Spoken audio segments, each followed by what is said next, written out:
Good morning! Hinatid ko si Bonso sa school at dahil nasa 4th floor ang room nila, hiningal talaga ang lola niyo. Nakakatuwa naman kasi kahit na gaano kataas, ang sisipag ng mga bata na pumasok.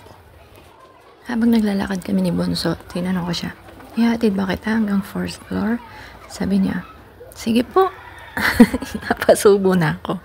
Kasi hindi ko naman talaga siya balak ihatid.